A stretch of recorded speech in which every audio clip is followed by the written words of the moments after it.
Estou aqui ao vivo, presencialmente com o Fernando, querido. Que bom que você aceitou esse convite. Que bom que a gente insistiu em fazer presencial, né? Passou uma pandemia inteira fazendo encontros online. E agora estamos aqui ao vivo, Carne a cores osso. e com a chuvinha para abençoar. Boa.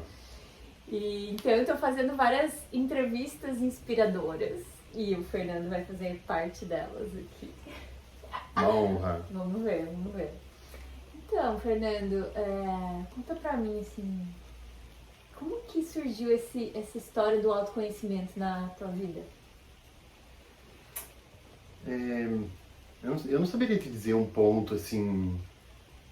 algumas situações foram me levando a alguns caminhos, né? Mas eu não teria um ponto, um marco inicial, assim. Talvez o primeiro movimento que eu tenha feito veio da vida, né? De uma demanda da vida, de uma demanda profissional, que foi quando eu fiz Reiki, em 2002, 20 anos atrás. Reiki 1, exatamente 20 anos atrás. Que foi de uma demanda de um atendimento, eu dava supervisão de estágio na universidade na época, em um atendimento que a gente não conseguiu lidar só com os recursos fisioterapêuticos, os recursos mais elaborados, mais sofisticados que a gente tinha na época. E aí uma enfermeira da universidade ali que trabalhava com práticas integrativas trouxe, né? E a partir dali eu fui buscar um outro olhar, porque talvez ali tenha sido o ponto em que eu despertei para sair da ciência dura e poder entrar em algo para me cuidar, me tratar e ter um outro olhar sobre o cuidado, sobre a vida e automaticamente sobre o autoconhecimento, né? Sim. E quando você fala ciência dura, o que é isso para você? Para nós da saúde, e para mim da saúde, né, pra gente que é da área da saúde, a ciência dura vem dessa ciência biomédica, né, que preconiza, prioriza um tratamento, os tratamentos, as abordagens exclusivamente para o corpo físico, né, sem pensar nas outras dimensões. Eu tenho trabalhado muito isso com os estudantes, né, eu ministro algumas disciplinas ainda na universidade, e na disciplina de ética, por exemplo, tenho trabalhado muito com essa questão qual é a nossa responsabilidade em olhar para essas dimensões do viver humano, né? A dimensão biológica, a dimensão do corpo físico é uma das dimensões que a gente tem no viver humano, mas a gente pode ir para 5, 7, 12, sei lá. Eu trabalho sempre com 7 dimensões quando eu estou em aula, que é justamente para a gente ampliar esse olhar da ciência dura, da ciência hard, que vai trabalhar e que tecnicamente é muito boa, mas vai trabalhar só com as questões relacionadas ao corpo físico, ao corpo biológico, né? É nesse sentido que eu falo ciência dura. Mas que lindo isso, né? Que você pode levar isso para os alunos, né? Para quem está ali na faculdade, está saindo desse lugar. Mas até chegar ali, você acha que, ou se considera que vivia nessa ciência dura? Até mais ou menos há uns 20 anos atrás, 20 anos, época de graduação e os primeiros anos de formado, depois também segui muito nessa ciência, me aprofundei muito na ciência dura e acho que é importante, acredito na importância que tem a biomedicina para as questões do corpo físico, do corpo biológico, mas também em paralelo comecei a trabalhar com outras questões. Como que se conecta, né? Eu também sou fisioterapeuta, somos 2 fisioterapeutas aqui. Delícia. Eu gosto muito, né? Porque foi uma formação a partir do corpo, da experiência do corpo, né? E aí também muitos estudos e tal, dentro da osteopatia a gente estuda muito o corpo, né? As relações, músculo, vísceras, né? Hormônios, tudo influencia, fáscias. E aí o criador da osteopatia ele vai trazer esse resgate que vem lá de Hipócrates, né? Que é esse... A medicina hipocrática. O corpo é um todo único e indivisível, né? Exato. O ser é um todo. Então, opa, Exato, peraí. é bem... Não tô cuidando de uma mão, de um cotovelo, de um joelho. Quem é esse ser que tá na minha frente, né? E aí eu comecei a despertar também nesse momento. E daí eu atendi as pessoas e as pessoas tinham questões emocionais, familiares, outras coisas, né? Eu costumo dizer isso às vezes até para os estudantes. A gente não é o fato da gente se propor a ser o psicólogo ou ao nutricionista ou ao aconselhador, ou enfim, mas é ter em mente o quanto essas dimensões que fazem parte desse todo integrado nosso, complexo, o quanto elas estão uma influenciando a outra, né? Quanto as emoções reprimidas estão somatizando no teu corpo, e quanto da dor do teu corpo físico piora o teu estado emocional. Então, entender um pouco mais desses mecanismos, né? Principalmente quando a gente está lidando com o cuidado, com pessoas que já têm alguma disfunção, algum agravo, alguma doença, né? Acho que, quando você me perguntou antes, acho que vem muito disso, sabe, Laís? Vem desse olhar de querer fazer mais, de além do que estava limitado naquele momento. E aí se abre, né? E a gente começa a mergulhar nesse caminho de autoconhecimento, de autotransformação, de autodesenvolvimento, de desenvolvimento humano, que ele vai indo, né? E o mais bonito disso, assim, ó, você vê, a gente tem a mesma formação acadêmica, né? E a gente se encontra em muitos lugares, em muitas afinidades, mas o caminho do autoconhecimento, permitiu a gente se desenvolver por vias, a gente e muitas outras pessoas, né, se desenvolver por vias muito diversas, muito diferentes. Isso que é muito bacana, porque você pode escutar o teu chamado, você pode escolher ir por aqui ou por ali, né, não tem um caminho certo e único, né? E isso eu acho, nossa, divino. Por isso que eu tenho a playlist que é Caminhos de Cura. Né? Porque às vezes a pessoa fala, eu já fiz tudo e não consegui um resultado. Mas tudo o quê? Né? Foi no médico, né? Fez alguns exames. O que é esse tudo, né? Tem muitos caminhos. Nossa, é impressionante isso. Que lindo. E a gente vai se aprofundando, né? Porque você acaba também, além das questões que vêm do nosso trabalho, né? Eu como professor, educador e também como profissional do cuidado, terapeuta, né?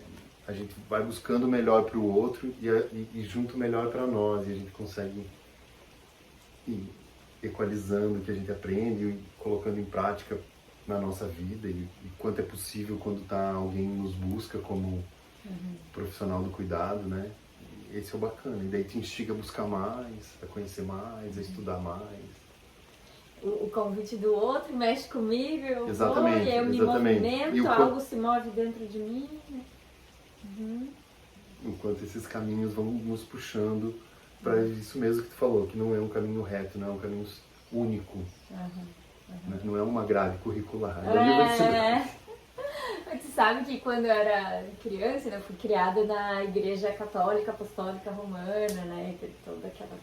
Eu também. E aí eu dentro daquele caminho, eu achava que só existia aquele caminho, sabe? Então poder reconhecer que, uau, existem muitos caminhos e um não exclui o outro, né? Não.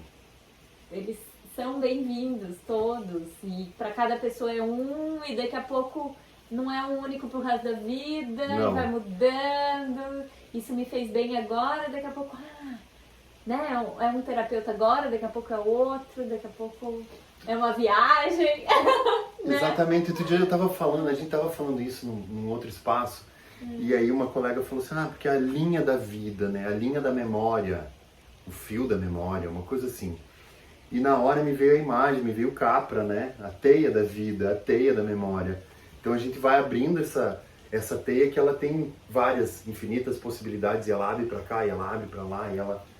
Né? Não é algo linear, é algo que vai se expandindo nessas diferentes e infinitas possibilidades que cada um tem, nos encontros, enfim. Mas então, prático, dessa teia da vida, assim, desses encontros que você teve, quais foram pontos, assim, que te marcaram, que te movimentaram nessa caminhada? Olha, pegando a onda aí da maioria, né? Acho que o que mais me impulsionou ao movimento de me conhecer, de me trabalhar, foram as adversidades. As adversidades que a gente vai encontrando na vida, internas, no trabalho. Foram elas que foram me levando para um caminho, para outro caminho, para sair, expandir, buscar né? Por exemplo, quando eu fui fazer formação em Theta Healing, por exemplo, eu saía de um processo pessoal e profissional, né? Que o pessoal e o profissional, eles estão implicadíssimos, né? Um processo pessoal e profissional de muita dor, de muito desalento. E de repente me apareceu ali uma palestra, e aí da palestra já tinha um curso de formação, e dali eu já fui fazer um final de semana imersivo, aquela imersão no Theta Healing. Você também tem Theta Healing? Eu tenho, nem sabia que você tinha. Não, então, são tantos. O primeiro curso Theta Healing foi assim que me chamou. E aí eu fui. E aí, aquele final de semana imerso com muitas pessoas, fazendo muitas práticas, conhecendo outras possibilidades, né, que a gente tem, ali você... É um momento de expansão também, né? Você emerge, depois você pode expandir, porque muita coisa se movimenta. Ali foi um exemplo, assim, foi um exemplo que, né, um tempo depois também, num outro momento, que eu disse, não, eu preciso buscar algo melhor para mim primeiro, e depois para aquilo que eu faço no cuidado do outro, né? Seja dos meus alunos, seja dos meus clientes, pacientes, enfim. Eu fui buscar constelação, né? Eu já estudava constelação há muito tempo, já participava de grupo, mas nunca tinha parado para pensar, e de repente em poucos dias eu estava dentro de uma formação em constelação, a primeira que eu fiz, né?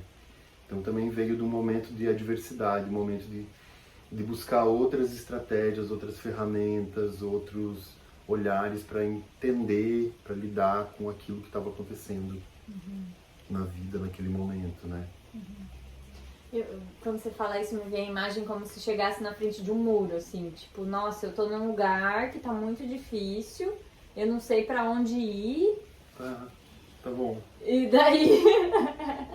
e aí a gente pode ficar ali na vítima e acabou toda a minha vida, ou tô te vendo que esse muro veio uma força de algum lugar e falou, não, agora eu vou ultrapassar isso, e aí você buscou Pode ser um muro, pode ser um abismo, pode ser um buraco, pode ser... É uma imagem de algo adverso, né? E só tem uma coisa assim que você fala ali,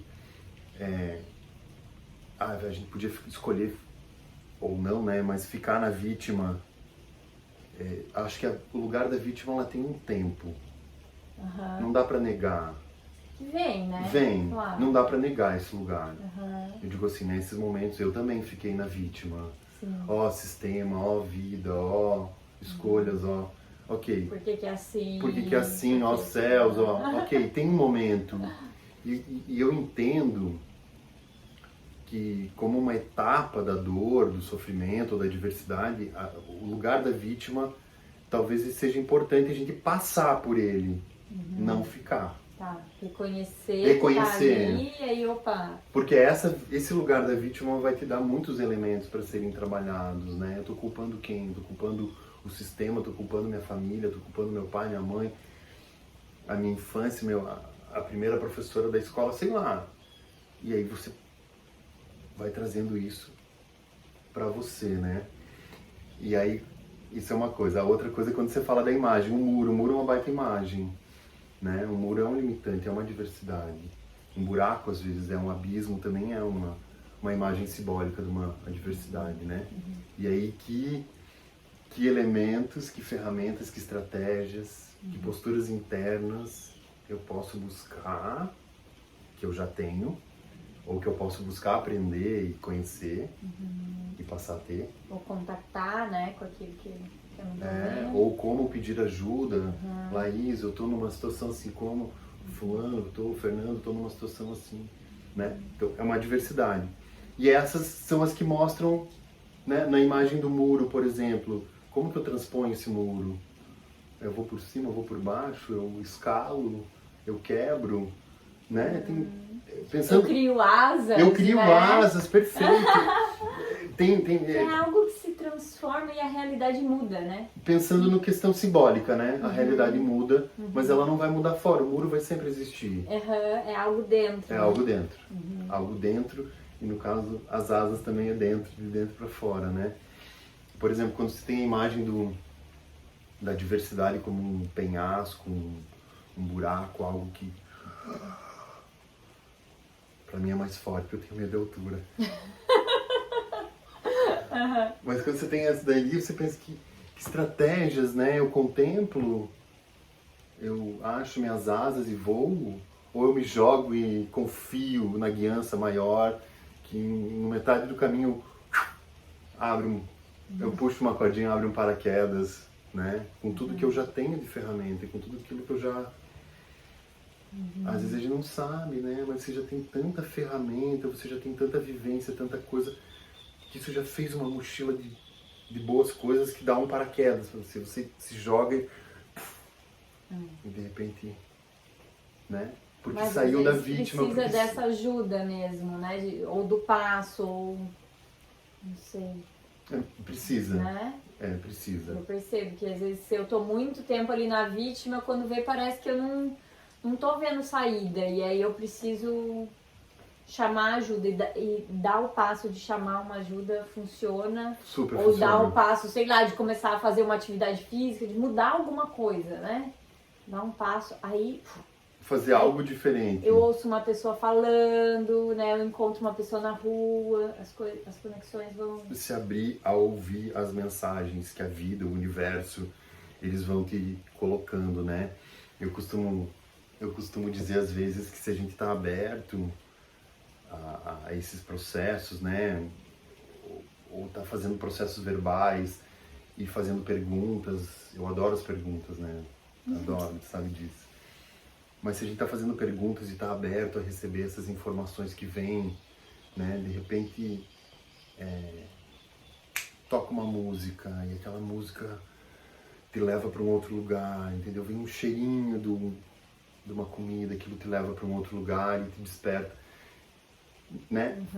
Produz em nós outras conexões, né? De repente do nada você vai ali, encontra aquele filme que